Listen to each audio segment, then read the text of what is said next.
Alright, so we got a game. I will start with e4. Okay, d6. d6 indicates me that they're trying to go for a King's Indian setup. So I will just go ahead and play d4 and take the center. Classic approach. And after knight f6, I will play knight c3. And from here, my plan is going to be playing f3. Oh, okay, interesting. e5. So e5 is not a good move because I can take and then exchange the queens. And I think that position is a little bit better for white because the king cannot castle, but then the queens will be traded off, which is the problem. I could also go d5 and take a little bit of central space, but then we'll have a closed center, so I do think I will take the pawn on e5 and then exchange queens because it benefits me. And now knight f3 comes with tempo because I'm attacking the e5 pawn, and if the e5 pawn is lost, then I'm attacking f7. So they probably need to play bishop d6 or knight c6.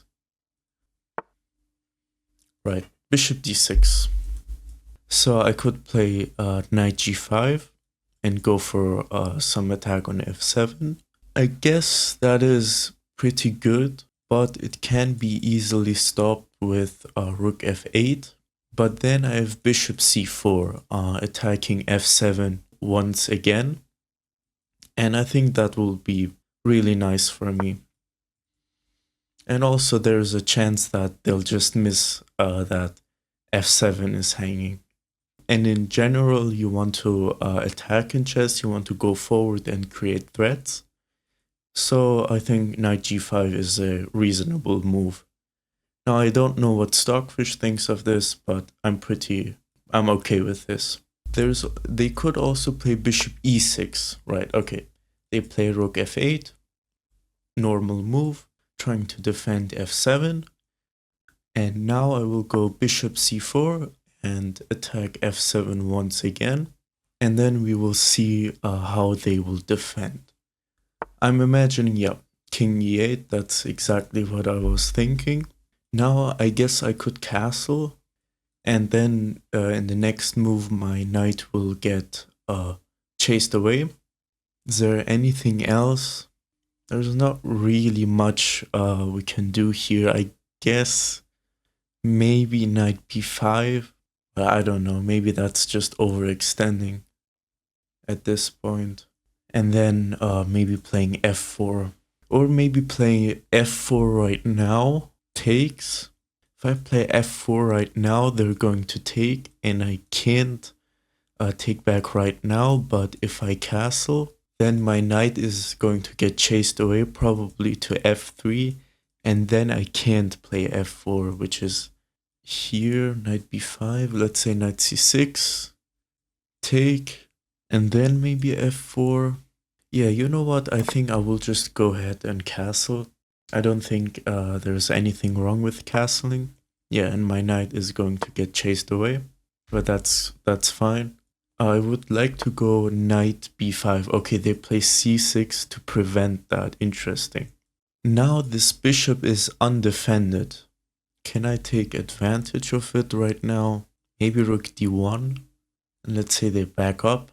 Also, I have the idea of going knight h4 and then knight f5, which targets the bishop and allows me to play f4, which I think I'll just go ahead and do because it does seem like a really good plan. g5 and it doesn't blunder anything. Yeah, I will go knight h4 with the idea to go f5 and f4. Knight f5 and f4 is coming.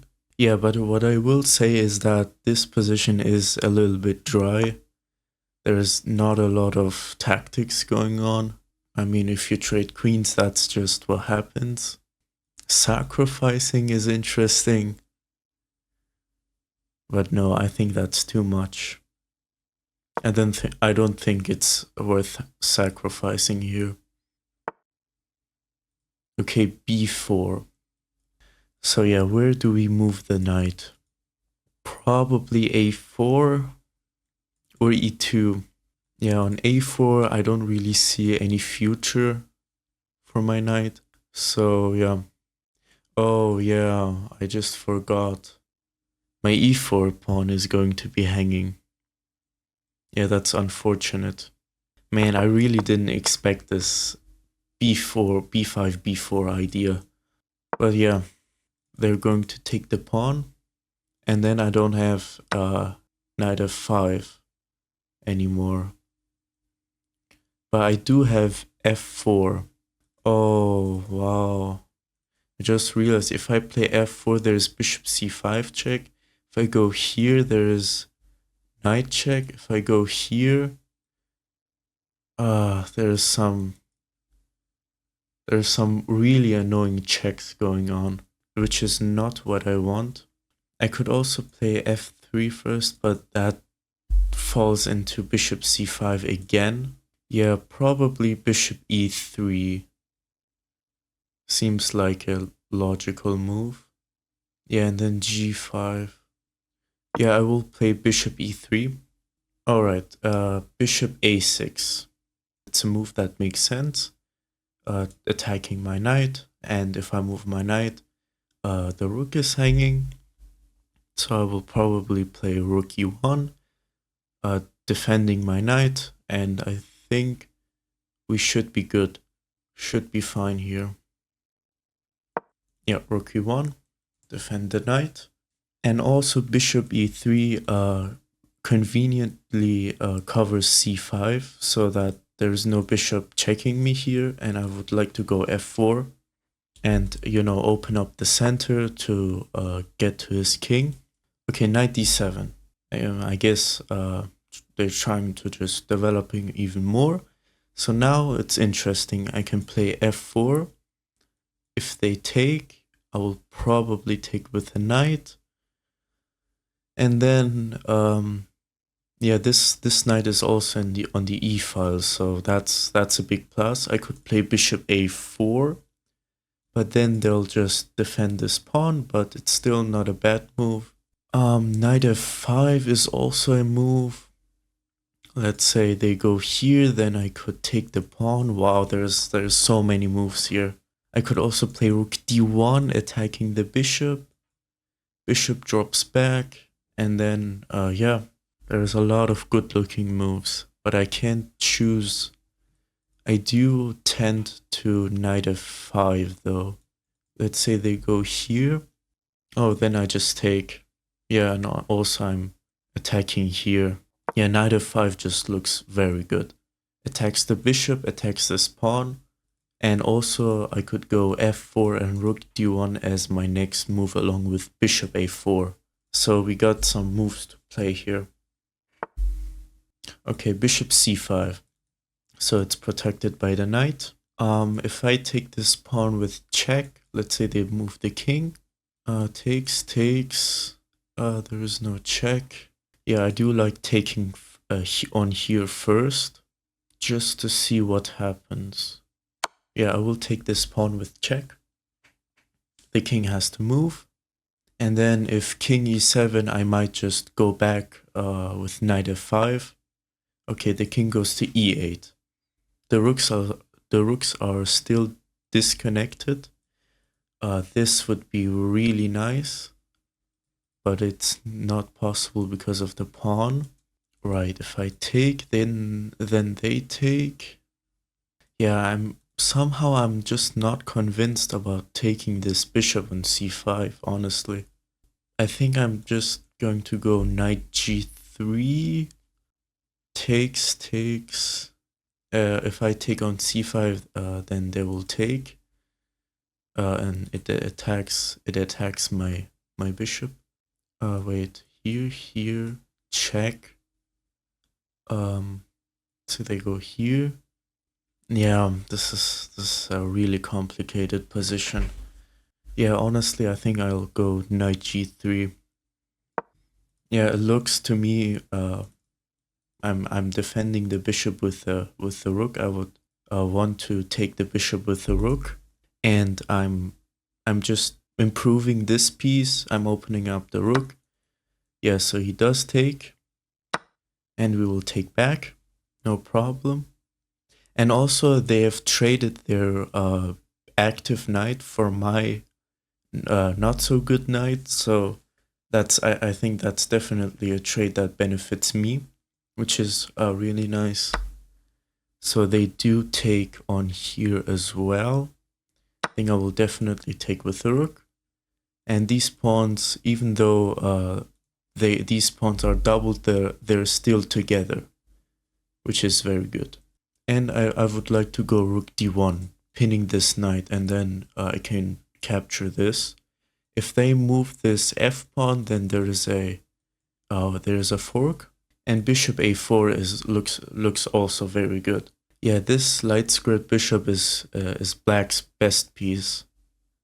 I will say it's controlling a lot of these important squares. Yeah, and what I will say is that my pieces are definitely better than black's pieces. The only good piece black has is this light squared bishop. Other than that, everything kind of sucks. If rook g8, yeah, rook g8 is black's best try here, and they do play it. And rook g8 doesn't protect the f7 pawn anymore. So yeah, I will just retreat the knight. Just retreat the knight over here to f5. And it can't get chased away by any pawns because there's no pawns on the adjacent files, which is really nice. Yeah, if rook g5 is not a good move though, because not only does it hang a pawn, but also I can go knight d6 and threaten this. Yeah, and rook d1 is coming. Rook d1 is my next move. Rook g5, knight takes h6, threatening f7. Let's say they go here. Yeah, no, that's still hanging. That is still hanging. So right now the f7 pawn is hanging and the h6 pawn. And if they somehow defend both, I'll go rook d1 and attack this. And if they push the f pawn, I can take the rook. So yeah, they're probably going to lose a couple pawns here. And look at how safe my king is, by the way. It has some doubled pawns in front of it, which make it even safer. The doubled up pawns are actually doing quite well for me here. They're not isolated and they help protect my king. Okay, knight c5. So that hangs this and that hangs f7. Which pawn do I take? If I take it like this, let's say the rook moves here. No, I don't really like that. I can also take on e5. Yeah, I think this is the best one though. It's probably the best one because I'm also threatening f7. Here, let's say they take. And I'm threatening the bishop. Alright. I think I will take this h6 pawn. Threatens f7. I don't think there's anything wrong with that. Okay, they try to defend it with the rook, but I can still take because there's the bishop. So I will go ahead and take it with check, and then maybe take this pawn. Oh wow, I actually missed rook d1. But rook d1, nah. I think taking the pawn on f7 with the knight is probably better, but should have looked at rook d1. Now I can take this, which is, yeah, because if they take, then the knight is hanging. So I definitely need to do something about that. Let's take another pawn, and I think we're up 3 pawns, and these pawns can be pushed to make a queen. They're probably going to take my bishop, but then that just opens up my rook.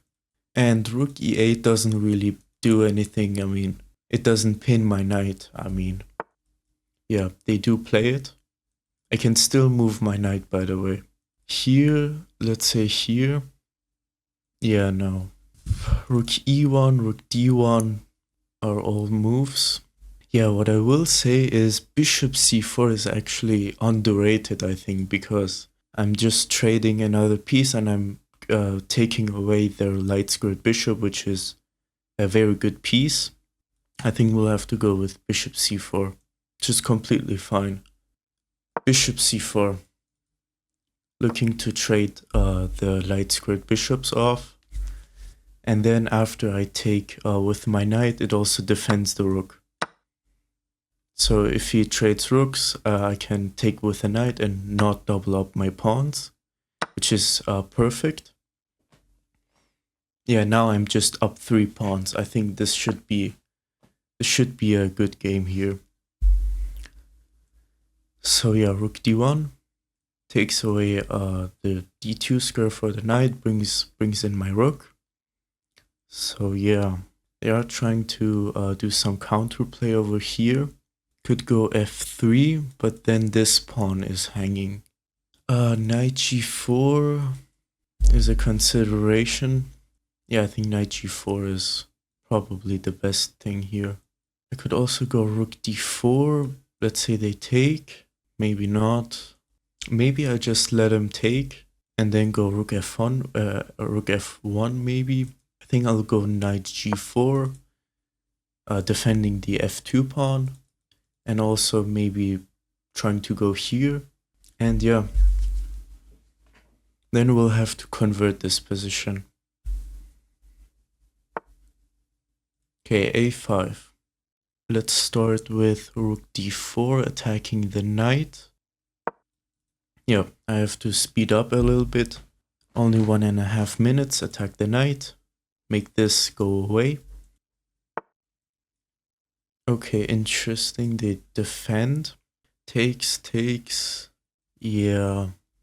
You know what, I think I'll go rook d3. Yeah, I think I'll go rook d3 and try to play rook e3. To try and pin the knight. And then maybe get a couple pieces traded off. Okay, they do go here. And now I can just go here and hopefully trade something. They're probably going to go rook d7. Yep, they are here.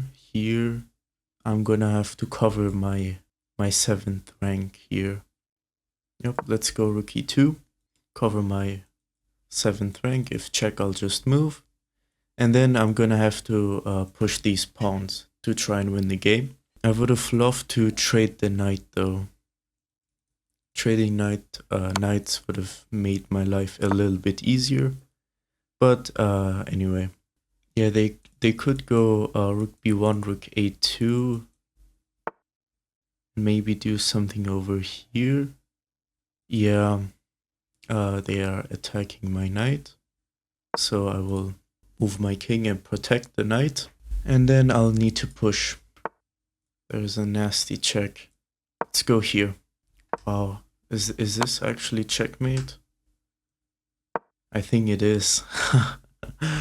Wow, I'm really happy I just avoided that. That would have been pretty embarrassing.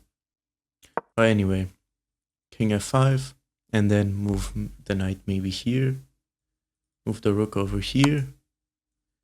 Yeah, I think I will cover up though. Here. Yeah, I think covering up with the knight is safe. Because if he tries to go here, I have this. Yeah, actually, if he goes on knight d7, I think I'll just pin the knight with rook e7 and then threaten to take his knight. Then maybe g4, g5, f4. Okay. Rook e2 doesn't really sound anything, doesn't really do anything, so I will push g4. If a3, I could just lock everything up. Yeah. I think that seems the smartest approach. Just denying all counterplay. They go here. Okay, so I will take once and then push like this. g5 is coming. Knight d3 doesn't really do anything. It doesn't attack the pawn. So we're safe. This would have been really nice. But let's play g5. Now my knight is nicely protected. And yeah. Okay, they do move the rook. So now I will probably go here. Actually, I will advance with the king. Yep. Now I'm attacking the rook, and the rook has to move. Then push these pawns. I think I've just said that a bunch of times, but anyway. Okay, they go here. Yeah, that doesn't do anything. I will go ahead and push f4. Let's go here, protect this f4 pawn. b2 is defended. Yeah, and my rook on e2 is just holding everything. Yeah, they decide to give a check. No, maybe don't go here. Maybe don't go here. Here, probably fine. Yeah. No, maybe not. So let's just go here. Yeah, this is still kind of scary, if I'm being honest. Especially with this knight being here. It's really annoying. Yep. I will just go ahead and move the rook. And now then these two squares are not available for the knight anymore. Probably the only square is a2. And my next move is f5. And there is a check. And we win the rook. And I think, yep, they resigned. Nice. We won that game. Let's go over to game review. Oh wow, that was a very tense game, I must say. I was really focused on not making any mistakes, and I nearly blundered, bro. Like especially at the end, I nearly blundered. The knight was going to d3. Knight d3 actually kind of scared me because I saw f4 hanging all of a sudden, and it comes with a fork as well. So I'm really happy that I saw that. So I went f5. And now, here was a scary part. If I go to e6, there is a knight fork. And I basically lose the game. If I go to g6, that also loses the game. If I go to here, yeah. g4 doesn't lose the game because there is no fork with a knight. And I believe this is also fine. Yep, there's only two squares here which don't lose the game. So that was kind of scary, honestly. I did play the right move, and yeah. I mean, the opponent just resigned. We were going to win the rook and the end game. So yeah. That was a very nice game. Thank you for watching, and I will see you in the next video. Goodbye.